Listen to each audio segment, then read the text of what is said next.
Speaking of things like bias and confirmation bias, like how have you protected yourself and protected your channel from skewing things and maintaining your objectivity? Because I don't think there's a such thing as a lack of bias. It's just a matter of anyone of integrity can stop their bias from keeping them from reaching true objectivity. And I think, in my opinion, you do that well. But what are the steps you've taken in order to ensure that?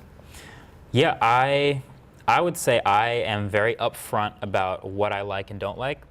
And so even if I don't even think I would consider myself truly objective, I think it's just very clear from the beginning what I like and don't like. And so when I skirt that line, if that line is off center, you at least know that already. So if I say like I use a bunch of Google services. I love Google Calendar. I rely on Gmail.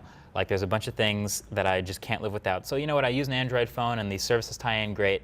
And you know that from the front, and then I'm reviewing an Android phone and I like it for those reasons, or I dislike it because it does some things wrong. Like you already know where that line is, right? And then you can calibrate yourself to me every time. Same thing with hardware, right? So it's been just sort of being upfront and immediate about what I like and don't like, and if it's ever blurry, then I probably don't feel strongly about it.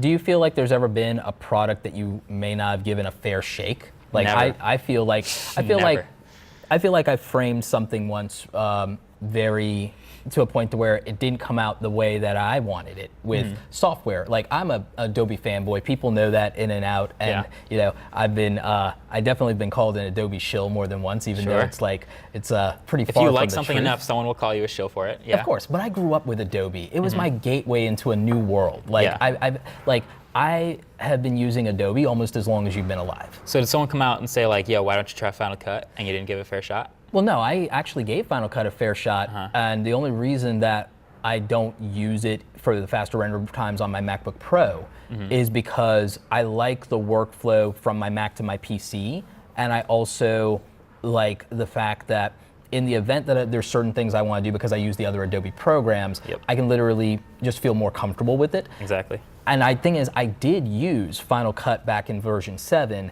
I wasn't a fan of version 10 as much. Right. A lot of people had that issue. Yeah. But I've actually been using it more.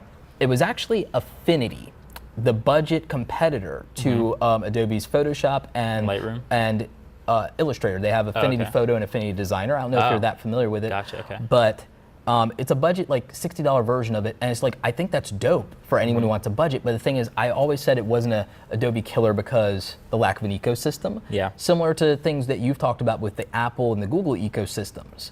And I just feel like when I presented that, I didn't think it was a Photoshop killer. That I didn't give enough context to the things I liked about it. Yeah. Context matters a lot. I can say that I know, like, here's an example of a pretty well-viewed negative review I did, which was HTC U Ultra. A couple months, maybe a year ago, of like maybe one of the least liked phones in a while. I know how hard it is to make a good phone. There's a lot of choices you have to make about the use of space in a phone and the choice of parts and how expensive you want it to be versus cheap versus how you're going to market it. There's many months of decisions that go down that road. So I know that when a phone comes out, the company didn't just slap it together and put it out.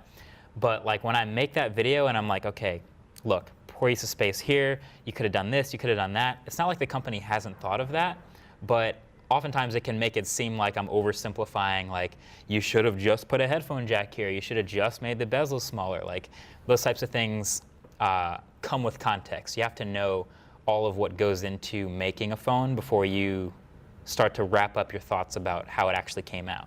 Right, and the how it should be. Yeah. Right. I mean, it's the same thing with when I make criticisms of, like, say, Apple, and it's because I actually love Apple. It's like we got I'm all appled out here, right? Yeah. But that doesn't mean that I'm willing to ignore things that I don't like and that I wish were better. That would like keep me in the camp. Primary example, the HomePod. You did a very interesting, somewhat controversial video about the HomePod. Yeah. And the thing is, I personally felt like it was an incomplete product. I felt like the AirPods are almost a perfect product. You should have had Bluetooth just like you do for the AirPods. Yeah, that criticism comes from a place of actually liking it.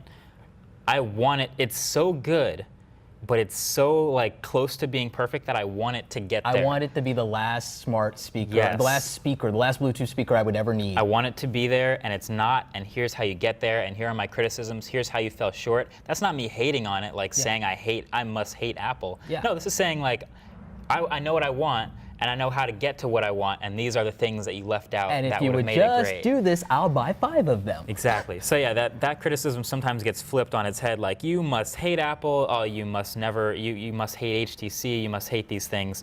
No, I like them so much that I'm willing to give them the feedback and criticism that I think takes them to that level where I would love them.